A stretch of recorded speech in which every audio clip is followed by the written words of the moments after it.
Shalom, selamat pagi jemaat dikasih Tuhan. Kita kembali berjumpa dalam renungan pagi. Mari kita kembali di awal pekan ini akan merenungkan firman Tuhan yang akan menjadi penerang, penuntun, bahkan menjadi sumber kekuatan bagi hidup kita. Mari sebelumnya kita berdoa terlebih dahulu. Bapa di surga, terima kasih kembali Tuhan. Di awal pekan ini, di pagi hari ini Tuhan kami datang ke hadirat-Mu. Kami naikkan segala puji syukur atas rahmat dan anugerah dan berkat dan perlindungan, bahkan pemeliharaan Tuhan yang luar biasa atas hidup kami.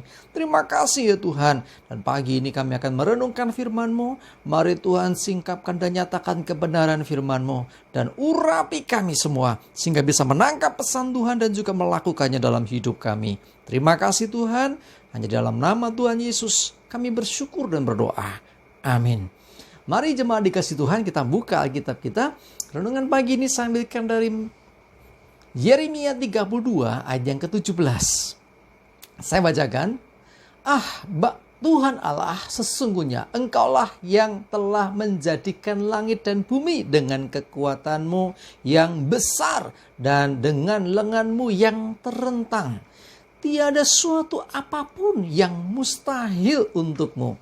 Jadi jelas tidak ada perkara apapun yang mustahil, yang terlalu sukar untuk Tuhan kerjakan. Dikatakan langit dan bumi Tuhan yang ciptakan. Langit dan bumi Tuhan bentuk. Bahkan kehidupan di dunia ini juga Tuhan yang mengadakannya. Artinya tidak ada yang terlalu sukar dan tidak ada yang mustahil bagi Tuhan. Tuhan bisa melakukan apa saja menurut kehendaknya, menurut rencananya. Karena itu tidak pernah Tuhan gagal dan tidak ada yang mustahil bagi Tuhan. Ayat ini diteguhkan juga di dalam Lukas 1 ayat yang ke-37. Sebab bagi Allah tidak ada yang mustahil. Sungguh bagi Allah tidak ada yang mustahil. Termasuk dalam hal karya penyelamatan umat manusia. Loh, Tuhan kok jadi manusia? Tidak ada yang mustahil. Jangan pernah membatasi Tuhan. Tuhan sanggup melakukan apa saja menurut caranya. Ya, jadi jangan pernah membatasi. Nggak mungkin Tuhan mau begini, mau begitu. No. Ya, dan Tuhan seringkali bertindak jauh melampaui kemampuan berpikir kita. Ya, kita banyak melihat contoh di Alkitab apa yang dikerjakan Tuhan Yesus ketika di dunia. Ya, kita melihat bagaimana orang buta bisa menjadi melihat, orang lumpuh bisa berjalan, orang bahkan sudah mati seperti Lazarus ya bisa dihidupkan kembali. Artinya memang betul tidak ada yang mustahil bagi Tuhan. Tidak ada kuasa apapun yang bisa membatasi kalau Tuhan sedang bekerja. Ya, sungguh-sungguh kita bersyukur punya Tuhan Allah yang luar biasa, yang sanggup melakukan segala perkara jauh melebihi cara berpikir manusia. Nah, tapi ada kabar yang berikutnya. Kita lihat dalam Markus 9 ayat 23. Jawab Yesus, katamu jika engkau dapat. Perhatikan, tidak ada yang mustahil bagi orang yang percaya. Nih, tadi dikatakan tidak ada yang mustahil bagi Tuhan. Jelas tidak ada yang mustahil. Tapi berikutnya, tidak ada yang mustahil bagi orang yang percaya, orang yang beriman, orang yang sungguh-sungguh percaya kepada Tuhan. Tidak ada yang mustahil bagi dia. Kok bisa?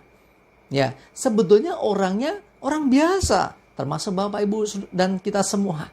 Orang biasa, tapi tidak ada yang mustahil bagi kita. Selama kita percaya sungguh-sungguh. Karena sesungguhnya ketika ada iman, di situ adalah kuasa Tuhan bekerja. Kita banyak melihat contoh di Alkitab. Ada seorang perempuan yang sakit pendarahan yang akhirnya dengan iman dia menjamah jubah Yesus dan mengalami kesembuhan. Kita bisa melihat ada seorang perempuan Kanaan yang waktu itu minta supaya anaknya disembuhkan, tetapi Yesus berkata tidak pantas memberikan roti kepada anjing segala macam.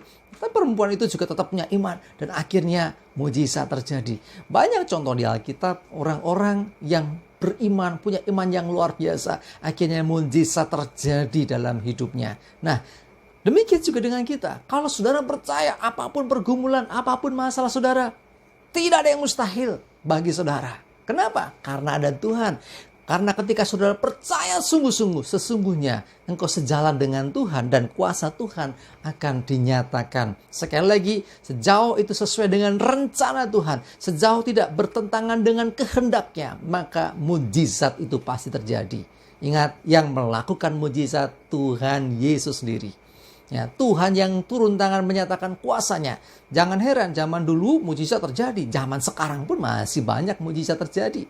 Masih banyak kesaksian-kesaksian. Bahkan orang yang sakit disembuhkan Tuhan. Orang lumpuh bisa berjalan. Itu bukan cerita dulu. Sekarang pun masih ada kuasa yang sama. Masih terjadi. Tidak ada yang mustahil bagi orang-orang yang percaya sungguh-sungguh kepada Tuhan. Yang sekali lagi, ketika kita percaya, maka Tuhan akan menyatakan kuasanya. Ketika ada iman, maka ada kuasa Allah yang bekerja sehingga mujizat terjadi.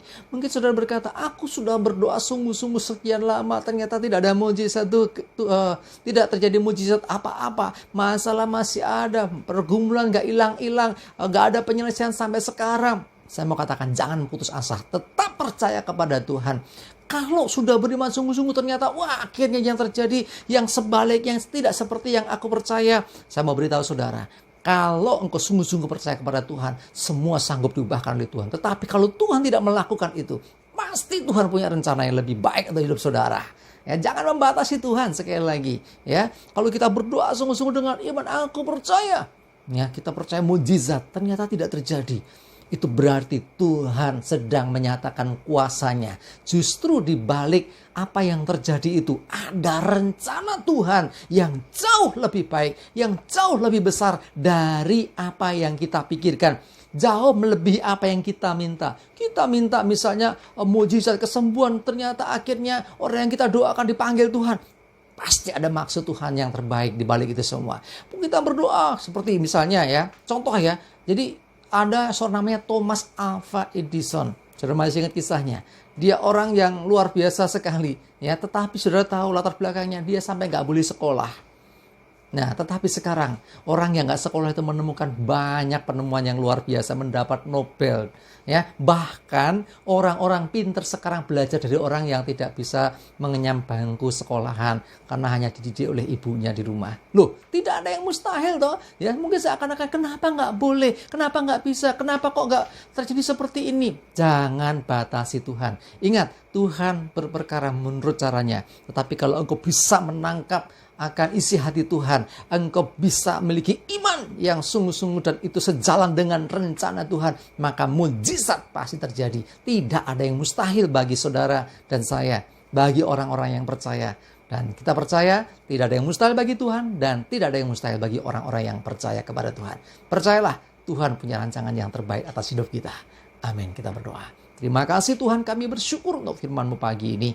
Roh Kudus tolong kami sehingga kami bisa menangkap lebih lagi Tuhan. Kami percaya tidak ada yang mustahil bagi-Mu ya Tuhan. Dan lebih lagi tidak ada yang mustahil bagi kami orang-orang yang sungguh-sungguh percaya kepada-Mu. Tapi terlebih dari semuanya itu kami percaya Tuhan Engkau berperkara, Engkau punya rancangan dan Engkau berkehendak yang terbaik atas setiap hidup kami. Terpujilah nama-Mu ya Tuhan. Kami menyerahkan hidup kami hari ini dalam pimpinan Tuhan. Jauhkan celaka mara bahaya. Biar damai sejahtera sukacita dan juga berkat Tuhan menyertai kami. Dalam nama Yesus kami bersyukur dan berdoa. Amin. Mari jemaat dikasih Tuhan, semangat terus, maju terus dalam iman dan pengharapan. Tuhan Yesus memberkati kita semua. Amin.